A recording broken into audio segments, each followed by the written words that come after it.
How's everybody else? Everyone I associate with is thriving in abundance. Hello, welcome. I'm Helene, and I'm here to react to Love and Marriage Huntsville. First off, let me say thank you to everybody who like, comment, and subscribe to my channel because I am so grateful. I just wanted to add my voice to this layer in the approach of human history, and so that, like I always say, video to video, when the technological anthropologists dig to this layer, they'll hear people who thought like me, or at least me, in the very least. It's just like when historians go to dig at the antiquitous levels of the Roman lands, they see graffiti on the walls and then they get an account of how life was at that time. And I just want to add my graffiti to the wall, and for you all to take part in that with me, I want to say thank you. For real, for real. So let's get into this. So it opens up where it last left off the week before, when Melody was down to Martell's project and they're arguing about inconsequential things and effectively triggering each other for the sake of the argument at this point. Because if I was Melody, I'd have been got in my car when he said he could have been disrespectful or whatever he was saying. As soon as he really brought out that phone and he didn't realize that it is really stupid to leave an opportunity to make money for your future to come fuck with Melody for the moment. Once he made that point clear, at that point I'd have hopped in my vehicle and I would have rolled the fuck off. Martell and Melody are going back and forth. I might not delve too deeply into this argument because, like I said, it's not adding up to nothing. And we'll end with Melody getting in the car and driving off. Essentially, Melody said she don't know how they gonna move forward after the conversation. My thing about the whole thing is, you know who the fuck you marry. It is obvious that Martell is the bimbo in the relationship. If Melody was the man and Martell was the woman, we'd be looking at him like, oh, you was the trophy wife the whole time. Like, you was just something cute up on his arm. And that's how I'm looking at Martell. Like, he was just something cute up on her arm to make or give her more of an allure of a dynamic of a power couple. And it really is being exposed in the way Martell proceeds. But the next scene is with Kimmy in her home and her friend Patricia coming over. So I'm not going to go too deep into this because I'm not very interested in their small talk about their family. But basically they're talking about their kids. Kimmy goes, you know Maurice, he's like a Neanderthal, as confirms our perspective of what we've been seeing in bits and pieces. But bless your heart, let's continue. So they bring Maurice and his honeymoon up. I bet after this season they gonna go on the honeymoon because Maurice gotta play to the perspective of his audience. I get very disingenuous vibes from Maurice whenever he's on camera. It feels very pretentious when he's on camera. So I perceive that based on the way he's gonna come across this season, he might fuck around and take her on the honeymoon that she want in the context that she wants it in. Because it sounds like the only reason they ain't gone is because she ain't did all the planning and all the labor and all the financial work. They're adding dimensions to this cast story and to this Kimmy Maurice. Apparently Kai was the home. So when Kai and Maurice was married, Kimmy was the homie with the both of them for apparently 20 years. I might be misinterpreting this because I'm processing the information immediately, and it's something I immediately wanted to address. Kimmy is bringing up information that seems very messy, but I lend grace to Kimmy because of her logic. This must matter is what I'm saying. This right here must be eating at her to the point where she gotta bring in the homie. The long and short of it is, this really must be a thorn in Kimmy's side because this conversation is illogical, which isn't consistent to, And or maybe my interpretation of the conversation is illogical because this isn't consistent to the character that Kimmy has shown. The long and short of it is, it sounds like Kimmy was the friends to the people. Kai, who probably knew her too, felt like, girl, you knew me. How the fuck can you? It's like, how the fuck can you marry my husband when you knew me? Okay, so it's getting boring, this conversation. But apparently, they need us to know that Maurice has filed for divorce twice. They need us to know that Maurice has gone to Florida and then moved to Huntsville from Michigan. They need us to know that Kai has told her side of the story at somebody's graduation, probably Monster's graduation. I don't know, but this seems like it's going to be non-productive for whatever peace y'all did have amongst the three of y'all. And maybe that peace needs to be busted up in an effort to get to the actual peace, because I think sometimes we agree upon peace with just brushing shit under the rug, and then the pile gets up too high and then somebody's trip over it and then they're injured in the quote-unquote peace of it all, when it could have been addressed and all that dust could have been thrown out. But let's get back to it. So, okay, they go in the house because it started raining. Here's my thing, though, about this Kimmy confessional. Girl, we really don't give a fuck at this point what actually happened. It's really grinding Kimmy's gears to the point where she is, unfortunately and unintentionally, kind of setting herself up for suspicion, because it's like, girl, we don't give a fuck. And Maurice ain't. And so what? Like, but let's get back to it. New info on the play. So apparently the homie that she got over, Patricia, must have hooked Kimmy up with Maurice. She didn't want to chase him, but long and short of it, this homie is the homie who hooked them two up. The energy you giving it is giving it life. But let's get back into it. Here's the thing.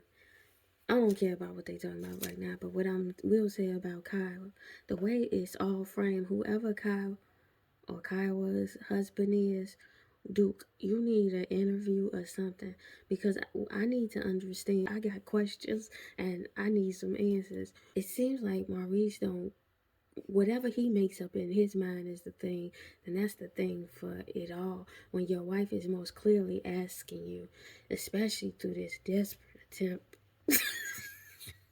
of this, telling us what a Kiowa is and why you ain't a side chick, and whoop de whoop and whoop up the bam and all that jazz.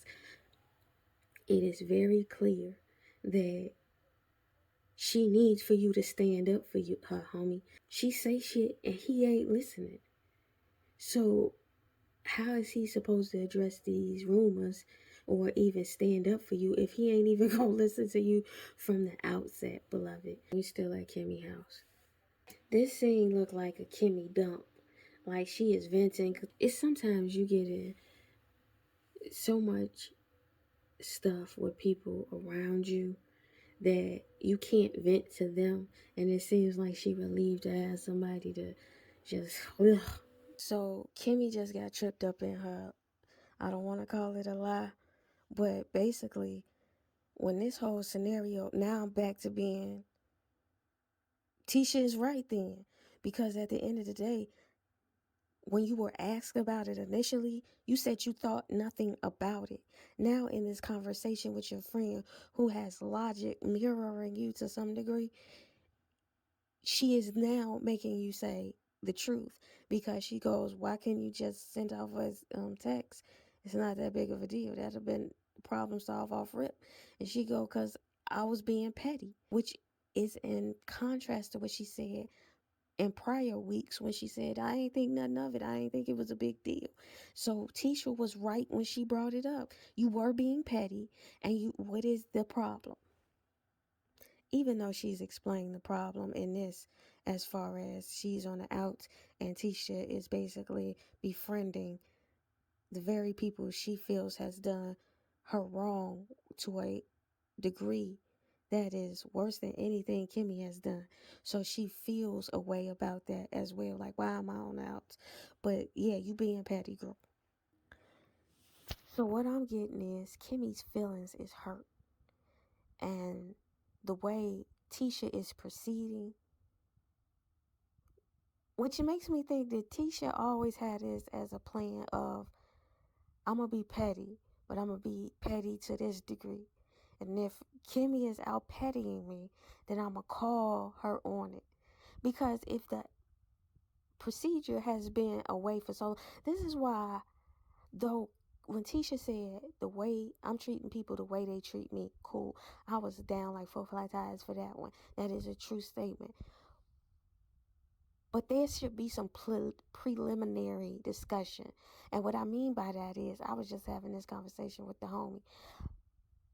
Before you cut a motherfucker off, you gotta let a person know what and how they have been proceeding with you. Because a lot of times, because you are the center of your reality, in their reality, they might not be perceiving what you're perceiving. So you got to give them the grace to say, listen, I don't like the way you've been treating me.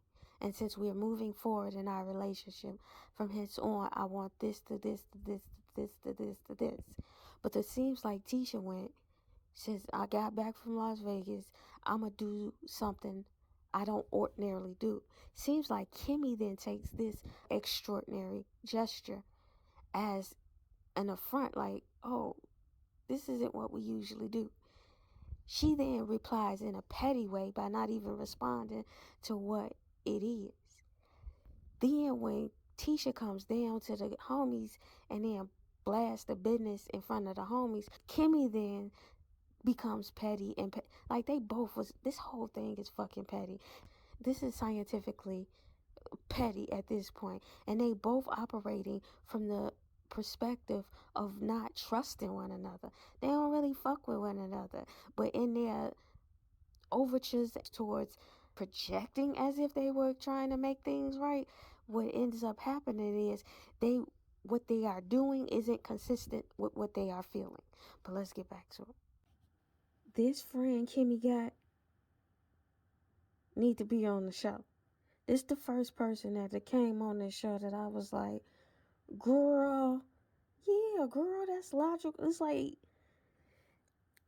like a episode that I did a review on before, when I was like, would it be dope if somebody did a reality show with women or people being just highly logical and intelligent with one another and solving problems and really holding each other accountable from an intellectual, graceful point of view. That shit is, I don't know, it's fun for me to watch because it also gives you an avenue to see different and diverse ways to do that. It's not one way to love. It's not one way to show grace. It's not one way to be intelligent. And it's not one way to be logical. Logical is a mapping system. And sometimes some people mapping systems map more efficient or more efficiently than others. And when you watch people with mapping systems that are efficient, what it does is force those around them to upgrade their mapping system. And when I say mapping system, it's like Etch a Sketch. Your brain carves out a pattern to the answer or to the action. And if your pattern is more efficient than the next person's brain, you see that dynamic play out, and how it calls the next computer or the next brain to change its mapping system or become more efficient. If this woman comes on the show, I'm fucking with the show even more, because that Melody Martell shit is for the birds. It's old now. Long and short of it, the homie was like, girl, y'all gotta figure out what the problem is, and you have to figure out what the problem is from her perspective. Kimmy then hypothesizes that she don't know what she wants her to be, speaking of Tisha. And then Kimmy goes, she thought she was showing up whole, apparently, and something is amiss and she don't know how else to be. Tisha is pulling up into her house with food for everybody, into a group of people who are already there. Marceau ain't shit, G. Marceau ain't shit. I don't fuck with him. Marceau play too much. You can't do nothing in earnest with this nigga because he gonna utilize it. He a riddle me this ass nigga. That's why they all friends, because they all petty. Scientifically so. Gotta say I fuck with the way Tisha is handling this. Girl, Tisha, you better go look at the books. Sound like all the bullshit he talking trying to say Tisha's fault. It really is Marceau doing the bullshit with the financial. Girl, you better go look in them books before you go to jail just like Teresa Giudice. Marceau plan might fuck around and backfire on him. Seems like the solution is communication. Yeah, it's avoidance of the truth. Y'all lying to one another. Tisha, go check them fucking books so you don't end up like Erica Jane. Tisha was here for it. She said she wanted a monthly budget conversation. He should not be ready to high five his wife, but hug Melody. Seems like the whole gang's down to Melody's networking event. So Melody basically said, you didn't send me what you sent Stormy, so Destiny, I would been a sponsor, but couldn't do it. I guess it's finna be some tension on that shit. Destiny girl, she forgot. And then that Melody didn't even really show up to the first one. And so I guess Melody gives her money to sponsor the event anyhow, because she's showing how friends are. The dynamic between Melody and Destiny is very like, I don't know, it feels like Destiny shrinks around Melody. I don't know what that's about. So Tisha go, listen, while y'all boo up and the bamming about the checks that you didn't get and that you are getting now, I ain't received my checks from neither one of y'all while y'all performing and whatnot. Kimmy kind of being petty.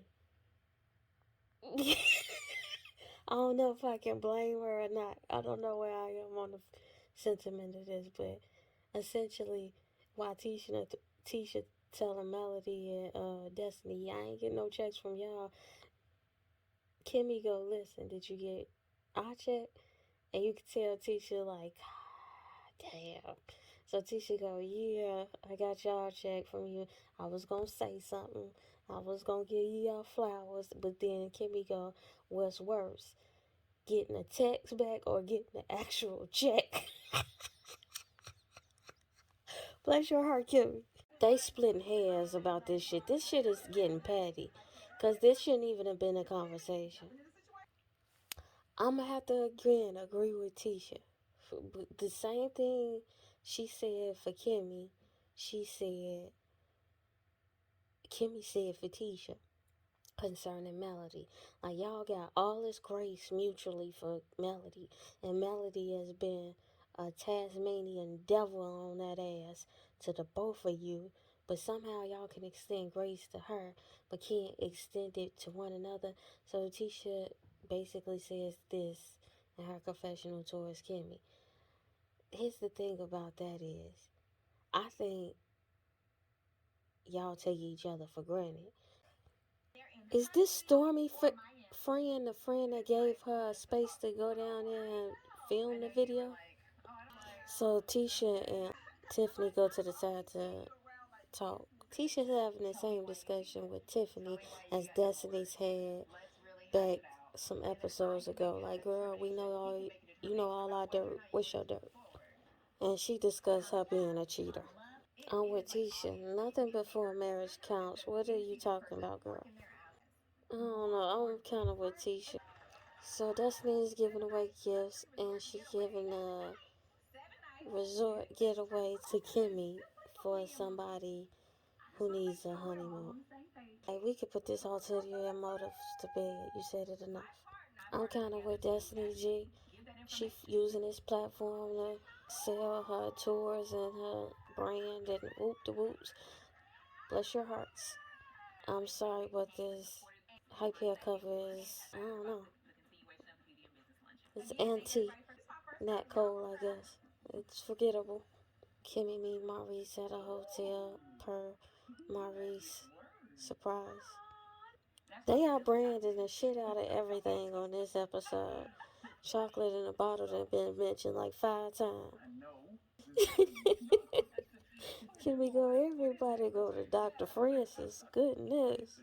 This show look like it's gonna be boring. That wine show look it's gonna be super boring. But I'm gonna give it a chance because I watch everything black on TV. And then once I realize it ain't for me, I'll drop it off. But I give it that first chance. Like that Queen show, it was trash like I thought. And they better not take off our kind of people and leave up Queens. I love Brandy. God knows I do. But I don't give a fuck about that show. Take that shit the fuck off. Why can't Dr. Francis just speak human? Why do you niggas gotta... No, he speaks for women. No, he speaks for me. Why can't he just speak human? She going on a honeymoon. Yeah, he made it. Girl, you missing the point. Don't nobody come with you on your honeymoon. They taking this storyline too far with Destiny. It was agitating when Destiny was doing it, but goddamn, y'all joining in on it. Just say, leave it alone. So that scene wraps with them retiring to the bedroom.